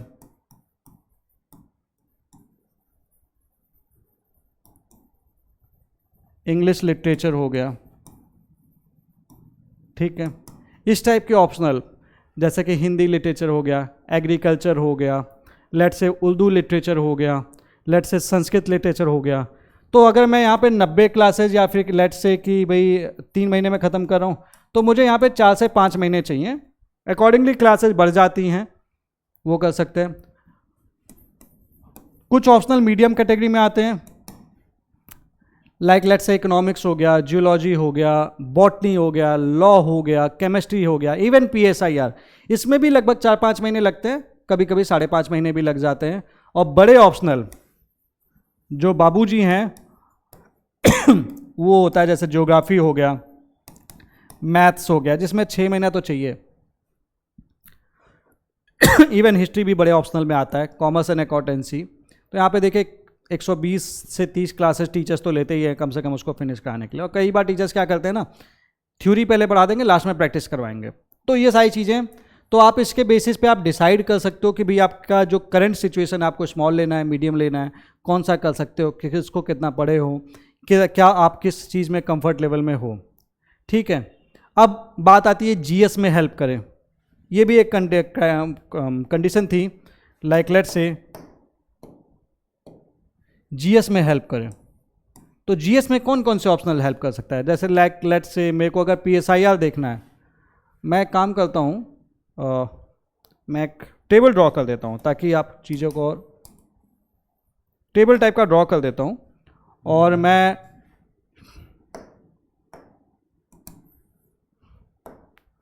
यहाँ पे लिख देता हूँ सब्जेक्ट, क्या प्रीलिम्स में हेल्प करेगा, क्या मेंस में हेल्प करेगा, क्योंकि ये भी क्राइटेरिया था ना, क्या इंटरव्यू में हेल्प करेगा। ठीक है, तो पहला मान लो PSIR ही ले लेता हूँ, जो टॉपर का ऑप्शनल था। तो PSIR प्रीलिम्स में डेफिनेटली हेल्प करता है, क्योंकि पॉलिटी सेक्शन है। GS2 में हेल्प करता है ये, ठीक है, गवर्नेंस वाले सेक्शन में। मेंस में भी आपका GS2 में करता है, ये बेसिकली पॉलिटी वाले सेक्शन में करता है। पॉलिटी के क्वेश्चंस आते हैं ना, वहाँ पे ये हेल्प कर सकता है। इंटरव्यू में it may help you, it may not, help कर सकता है, डेफिनेटली इट कैन। सोशियोलॉजी ले लो, प्रीलिम्स में हेल्प करेगा? नो, ये आपको कोई खास हेल्प नहीं करेगा। थोड़ा बहुत अगर बाई चांस विमेन के ऊपर कुछ क्वेश्चन आ गया, आपने कोई पढ़ दिए रखे है तो ठीक है, लेकिन वो चांस वाली बात है। तो ये no, it won't help. But mains में आपको ये GS1 में हेल्प करेगा, GS2 में भी हेल्प कर सकता है, ये GS4 में भी हेल्प करेगा, और ऐसे में भी हेल्प करेगा, और ये हेल्प करता भी है। ठीक है, इंटरव्यू में it may help you, but generally आप सोसाइटी का पार्ट हैं तो आप इसे यस भी कर सकते हैं। ठीक, तो ये हेल्प करता है, मेंस में बहुत यूजफुल होता है। एंथ्रो की बात करते हैं, एंथ्रो भी प्रीलिम्स में तो हेल्प नहीं करता है आपको। मेंस में टू एन एक्सटेंट GS1 में हेल्प कर सकता है, that is to an extent, क्योंकि दोनों सब्जेक्ट में एंथ्रो और सोशियोलॉजी में डिफरेंस है। जो एंथ्रोपोलॉजी है वो हमारे ज़्यादा बायोलॉजिकल इवोल्यूशन या फिर ट्राइबल सोसाइटीज़ या फिर जो मतलब जो हमारी प्रिमिटिव सोसाइटीज़ है उसके ऊपर ज़्यादा बेस्ड है, और सोसाइटी जो है वो करंट वाली सोसाइटी पे ज़्यादा बेस्ड है। यूपीएससी जो क्वेश्चन सेट करता है ना वो करंट सोसाइटी के ऊपर बेस्ड होकर ज़्यादा डिस्कस करता है। तो इसलिए मेंस में एंथ्रो हेल्प बहुत ही लिमिटेड वे में करता है, बट नो डाउट, और इंटरव्यू में भी इसलिए लिमिटेड क्योंकि भैया ज़्यादा जानकारी तो होती है हमारे एग्जामिनर्स को, but at the same time help limited ही होगी क्योंकि जनरल चीज़ें नहीं होती हैं उसमें। फिलॉसफी की बात करते हैं, प्रीलिम्स में हेल्प करेगा? बिल्कुल नहीं करेगा, ठीक है। यहाँ पे GS4 में कर सकता है और ऐसे में तो बिल्कुल हेल्प करेगा क्योंकि आजकल तो सारे फिलोसफिकल ऐसे ही पूछ रहे हैं, तो हेल्प कर सकता है। And it may help you, it may not help you, ठीक है। उसके बाद हमारा एक सब्जेक्ट है लाइक लेट्स से मैथमेटिक्स, तो ये सीसेट में हेल्प कर सकता है,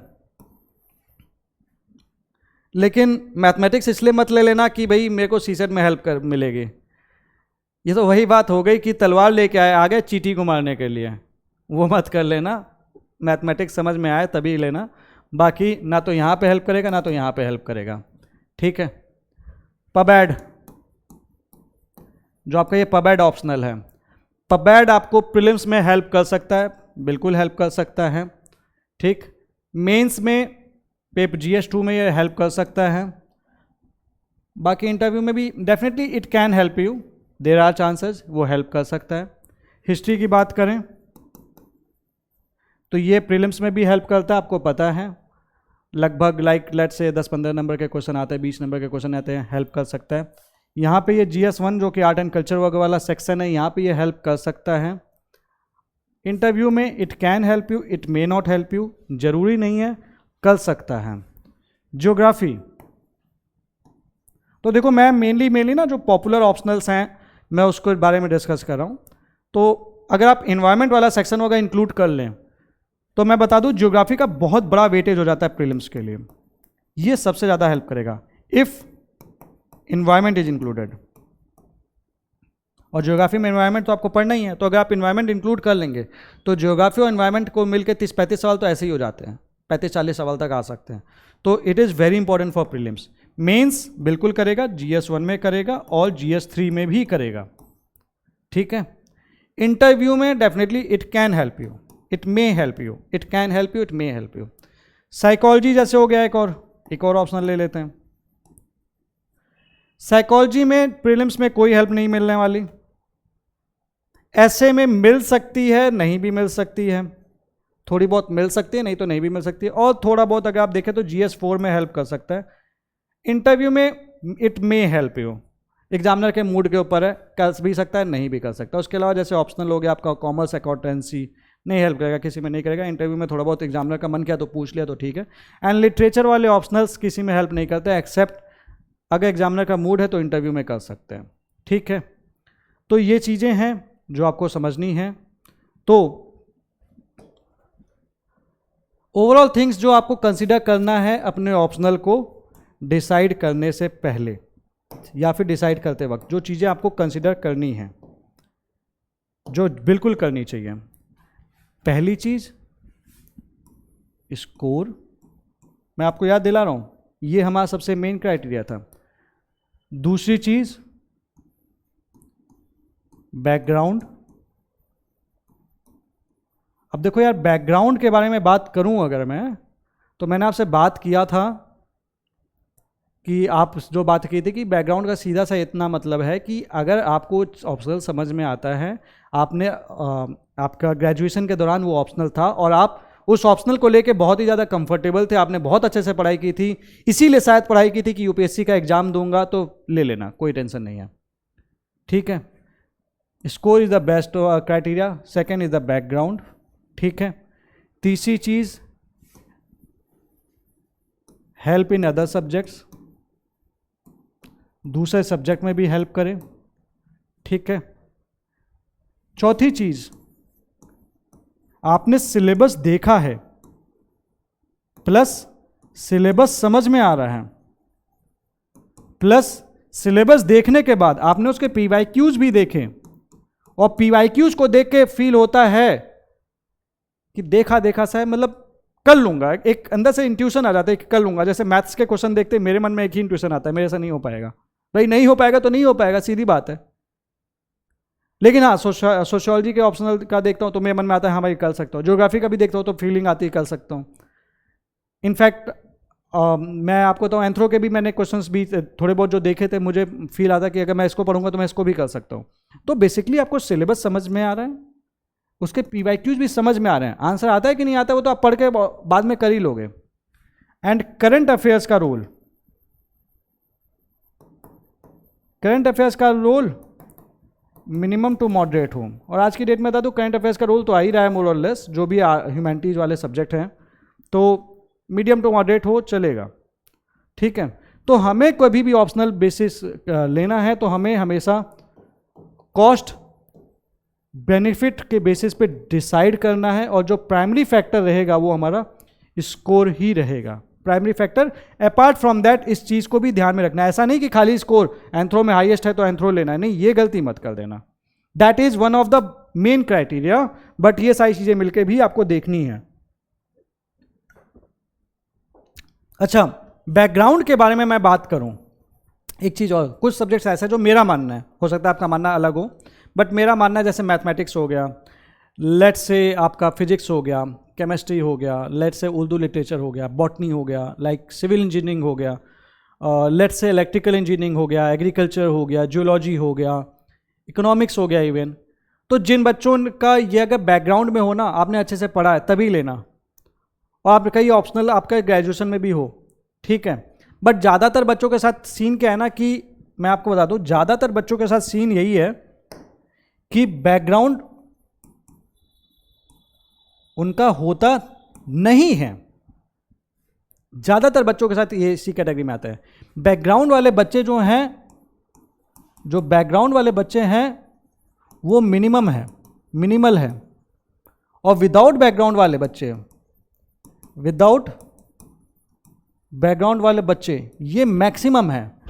बहुत बड़ा जनसंख्या है, 80-90% इसी जनसंख्या में आते हैं जिनका कोई बैकग्राउंड नहीं है, ठीक है।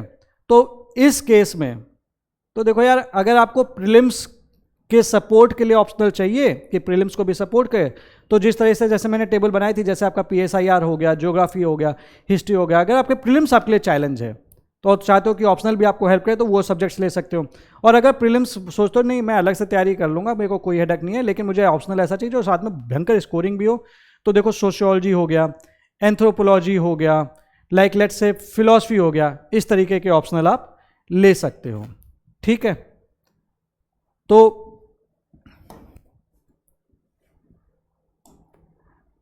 अगर आप मेरे से फाइनल वर्डिक्ट के बारे में पूछोगे कि भाई कौन सा ऑप्शनल लेना चाहिए सर, कुछ बच्चे ये भी पूछते हैं कि सर आपके अकॉर्डिंग कौन सा ऑप्शनल लेना चाहिए, तो मेरे हिसाब से देखो आप सोशियोलॉजी, एंथ्रो, फिलॉसफी, ये ऑप्शनल आप चूज कर सकते हो अगर prelims is not an issue, या फिर आप प्रीलिम्स की अलग से तैयारी करना चाहते हो तो आप ये ऑप्शनल ले सकते हो। और अगर प्रीलिम्स थोड़ा सा इश्यू है और चाहते हो कि आपका ऑप्शनल भी आपको सपोर्ट करे, तो लेट्स से पबैड, PSIR, ज्योग्राफी। अच्छा, मैंने मैथ्स होगा इसलिए नहीं लिखा है क्योंकि वो मैंने बोला आपसे कि बैकग्राउंड हो तभी लो यार, नहीं तो फिर वो भाई हालत ख़राब कर देता है, ठीक है। इनफैक्ट PSIR एक ऐसा ऑप्शनल है जो मैक्सिमम बच्चों ने लिया था 2020 में। उसके बाद सेकंड नंबर पे था ज्योग्राफी, जो नंबर ऑफ स्टूडेंट्स बेसिस पे था, लाइक PSIR आपका 1863 बच्चों ने लिया था।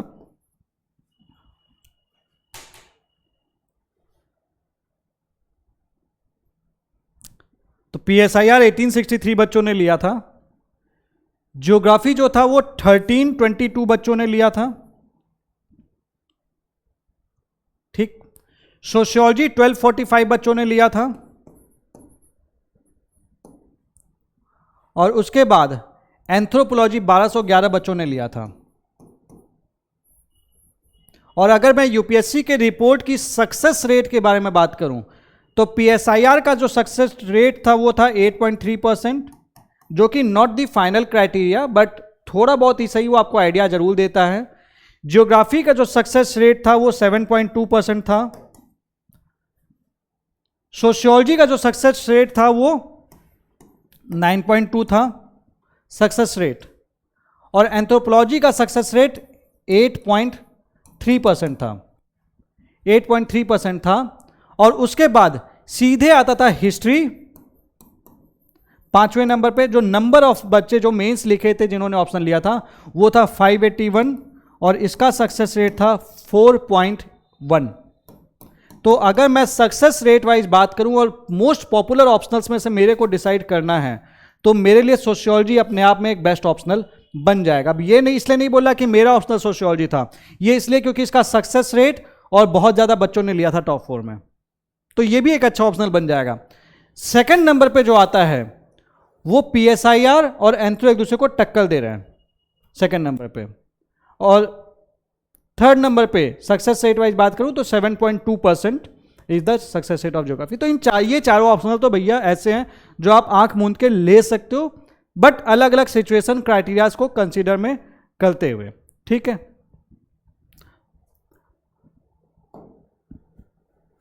तो क्वेश्चन, अब मैंने आपसे इतनी बातें डिस्कस कर ली। अब देखो क्या है, मैंने लास्टली डिपेंड आपके ऊपर ही करेगा कि आप क्या सोच के कौन सा ऑप्शनल ले रहे हो, तो वो चीज़ आपको डिसाइड करनी है, ताकि आप एक, बस मैं आपको देखो एक डेटा दे रहा हूँ, एक चीज़ें बता रहा हूँ ताकि आप एक बेहतर डिसीजन ले पाओ अपने ऑप्शनल के लिए, जो कि बहुत इंपॉर्टेंट है।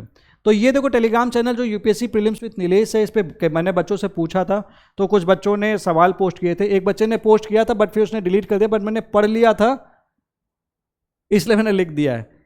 प्री तो हो फिर मेंस का सोचेंगे, यार इस एटीट्यूड के साथ पढ़ाई मत करो, पंचवर्षीय योजना नहीं बनाने गए हो, 1 साल पढ़ो, निकलो, इस जंजाल से बाहर निकलो, बहुत फ्रस्ट्रेशन भरा टाइम होता है, तो इट्स बेटर कि अपना ऑप्शनल डिसाइड कर लें। Sir what are the advantage of choosing the graduation subject as optional if it is available in the list of optional subject, ये अर्नब ने सवाल पूछा था। तो अर्नब आपका जवाब मेरे हिसाब से मैंने दे दिया है। अगर आपका ग्रेजुएशन में है उससे मैटर नहीं करता, लेकिन अगर आपका बैकग्राउंड है, आपने पढ़ा है अच्छे से, आपको चीज़ें याद हैं और आपके स्कोर भी आते थे, तो ले लो, कोई समस्या नहीं है। एक बच्चे ने एक सवाल पूछा था, sir what are the advantage of choosing the graduation subject as optional if it is available in the list of the optional subject. अच्छा, इनका ये क्वेश्चन रिपीट हो गया। ओके, ये क्वेश्चन था सर, वेट अ सेकेंड, मुझे लगता है एक सवाल मिस हो गया है, मैं अभी आपको वो क्वेश्चन भी बता देता हूं। नहीं मिस हुआ तो बहुत अच्छा हो।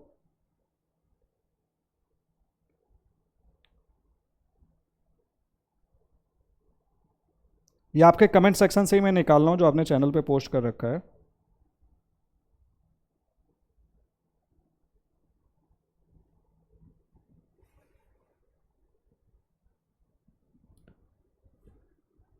What are the advantage, Arnab ने पूछा था।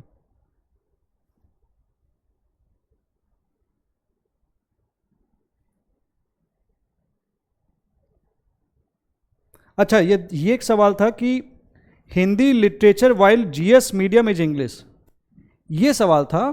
हिंदी लिटरेचर, कि मैं हिंदी लिटरेचर ले लूं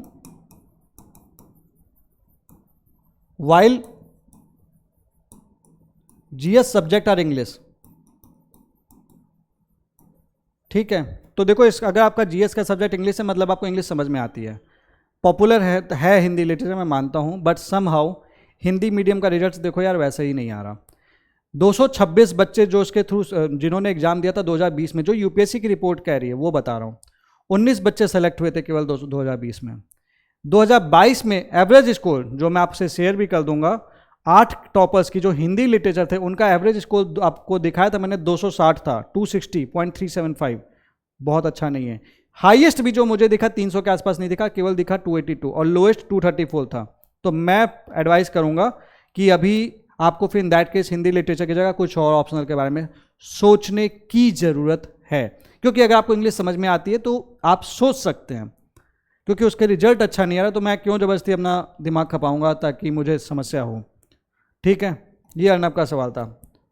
sir my query is about sociology versus PSIR, sociology versus PSIR as an optional, which among should be the viable option, optional, and advantage and disadvantage of sociology and PSIR।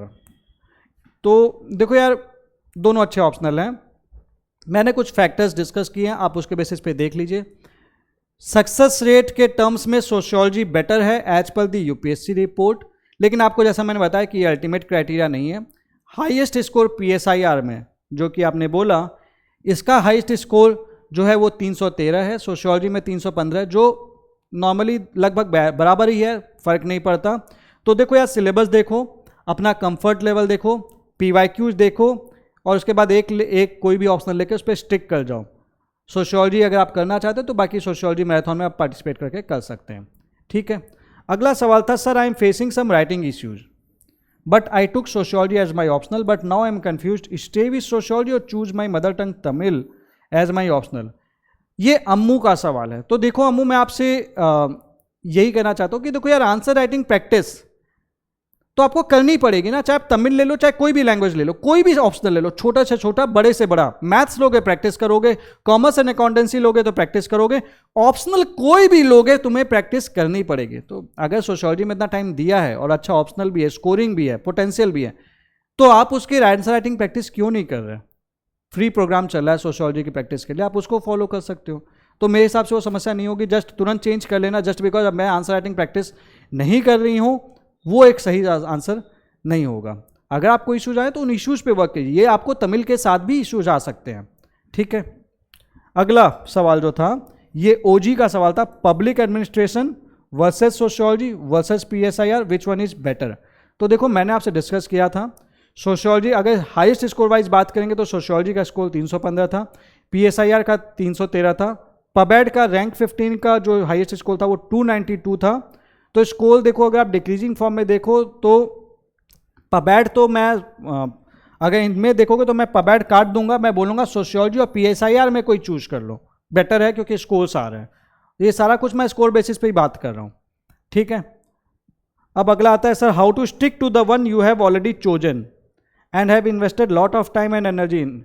या stick मत करो, बिल्कुल मत करो stick. अगर optional में score आते हैं, मार्क्स आ रहे हैं और आप कंफर्टेबल हैं तभी तो रखोगे ना, स्टिक क्यों करना? मेरे मार्क्स नहीं आ रहे थे, फिलॉसफी था मेरा पहले ऑप्शनल, मैंने चेंज किया, सोशियोलॉजी लिया, मेरा सिलेक्शन हो गया। मुझे तो एक टीचर ने बोला था, क्योंकि मैंने कोचिंग नहीं की थी, तो एक बार टीचर ने मुझे एक बार बोला था कि भाई आपका सिलेक्शन नहीं हो पाएगा, आपने कोचिंग नहीं की है। मैंने बोला ऐसे कैसे आपने बोल दिया, मैंने सिलेक्शन लेके दिखाया। तो सीधा सा मतलब है। तो स्टिक करने का मतलब नहीं है, ऑप्शनल आपको समझ में आना चाहिए, लिखते हुए आप कंफर्टेबल हैं, आप आंसर रिप्रोड्यूस कर पा रहे हैं, आपके पास मटेरियल है, तभी उस ऑप्शनल को रखना है, नहीं तो मत रखना। How to revise the topic again and again, Ansu Ali का ये सवाल है। तो सीधा सा देखो, मैंने आपके नोट्स वाइज एक वीडियो बनाया था, मैंने डिस्कस भी किया था। देखो सीधी सी बात है, कभी कोई टॉपिक पढ़ा उस पर डेट लिख दो, उसको अगले दिन जरूर रिवाइज कर दो, फिर से डेट लिख दो, उसको एक वीक बाद रिवाइज कर लो, फिर से डेट लिख दो, फिर उसके बाद उसको एक महीने बाद रिवाइज कर दो, फिर से डेट लिख दो। अगर आपने ये 3-4 बार कर लिया एक महीने में तो वो आपका पक्का हो जाएगा वो सब्जेक्ट। और उसके बाद महीने 1.5 महीने में एक बार उसको रिवाइज करते रहो, नज़र मारते रहो और नोट्स बना के करो। नोट्स वाला अगर नहीं समझ में आया तो नोट्स कैसे बनाना है उसका वीडियो आप देख लो। ठीक है, अगला सवाल आयुष का सवाल था, is philosophy optional is good. बिल्कुल आयुष, फिलॉसफी बहुत अच्छा ऑप्शनल है। ठीक है, आप ले सकते हैं, मैंने उसका हाईएस्ट स्कोर भी दिखाया था आपको। Sir I am confused either to choose PSIR as I have done my graduation in political science और go for other optional which is not as much vast. I am confuse to either opt history और PSIR। Shivani का ये सवाल है। तो शिवानी देखो, history में तो बहुत अच्छे स्कोर नहीं आ रहा है। ठीक है, तो बैकग्राउंड है तो स्टिक करने का मतलब बनता है, नहीं तो नहीं, तो दूसरे पे जाइए। अब देखो PSIR का एवरेज स्कोर जो था वो 271 था, हाईएस्ट लेकिन 313 थे। हिस्ट्री का जो था वो 265 एवरेज स्कोर था और हाईएस्ट स्कोर जो था वो 280 था। तो ऑब्वियसली अगर आप मुझसे पूछोगे ना तो इन दोनों में चुनना है तो मैं आपको PSIR ही बोलूँगा और मैं स्कोर बेसिस पे बात करूँगा, सीधी सी बात है। ठीक है, और हिस्ट्री का जो सक्सेस रेट था, सक्सेस रेट की बात करूँ तो हिस्ट्री का सक्सेस रेट इज जस्ट 4.1, बहुत कम है। तो आप अगर ऑप्शनल चेंज भी करना है तो सोशियोलॉजी, एंथ्रोपोलॉजी जैसे अच्छे ऑप्शनल आप ले सकते हो। ठीक है, अगला सवाल, sir please tell me which optional would be best if I have zero optional in it. Ravi का सवाल है, तो मैंने आपको देखो बता दिया है ऑलरेडी कि आप इन बताए हुए फैक्टर्स के बेसिस पे आप डिसाइड कर लीजिए, नहीं तो कुछ भी ना समझ में आया तो सोशियोलॉजी हो गया, एंथ्रोपोलॉजी हो गया, PSIR, फिलोसफी, इन ऑप्शनल्स में ले सकते हो, छोटे भी हैं, कवर भी हो जाएंगे। Sir I am confuse in between English literature and public administration, in both subjects I am comfortable, but मुझे नहीं पता कि क्या फैक्टर्स कंसीडर करूं अपने ऑप्शनल में, प्लीज हेल्प मी। ये फरहीन सनाडी जी का सवाल है। तो देखो मैंने आपको फैक्टर्स डिस्कस कर दिए, अब उसके बेसिस पे आपको डिसीजन लेना है। तो ये सवाल मैं आपके ऊपर छोड़ता हूँ, आपको आपकी चीज़ें पता है, फैक्टर्स मैंने डिस्कस कर लिए, उन फैक्टर्स के बेसिस पे डिसीजन ले लीजिए। Insight on the competency of geography optional nowadays and it's status amongst topper, popular बिल्कुल है, एवरेज सक्सेस रेट, तो यार देखो 6-7 के ऊपर अगर सक्सेस रेट है तो ठीक है, कोई समस्या नहीं है। ज्योग्राफी का average score was 275, heist score was 298, so it remains a good optional, it is a good optional. तो अगर समझ में आता है, तैयार है, तो अच्छा ऑप्शनल है, कोई समस्या नहीं है। ठीक है, तो ये चीज़ है। अब कुछ लास्ट में चलते चलते कुछ बात कर लूँ, general strategy. General strategy optional के लिए, या फिर यू कह ले जनरल थिंग्स, स्ट्रेटेजी लिख दिया मैंने, जनरल थिंग्स। ठीक, स्कोर मोस्ट इंपॉर्टेंट फैक्टर रहेगा, आपको अपनी कॉम्पिटेंसी ऑप्शनल में देखनी है। ठीक है, समझ में आ रहा है, मतलब सिलेबस और PYQs देखे हैं, बाकी जो एडिशनल फैक्टर्स थे जो मैंने आपसे डिस्कस किया था उसको ध्यान में रखना।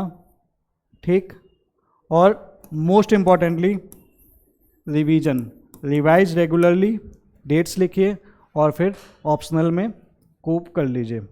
तो ये एंड पे आ गए हम, जो भी चीज़ें मैं आपसे डिस्कस करना चाहता था मैंने आपसे कर लिया है। जो PDF है जो शेयर करने की ज़रूरत है, मैं UPSC prelims with Nilesh channel पे शेयर कर दूंगा। अगर आपको ये वीडियो अच्छी लगी हो तो यार please share this channel, share this video with others, so that जो भी बच्चा जिसको ऑप्शनल के चलते समस्या आ रही है उसको एक सही रास्ता देख सके, वो एक सही डिसीजन ले सके, क्योंकि ये एक डिसीजन हर एक बच्चे के लिए बहुत ही एक टेंशन वाला डिसीजन होता है कि मैं कौन सा ऑप्शनल लूँ, कौन सा ना लूँ।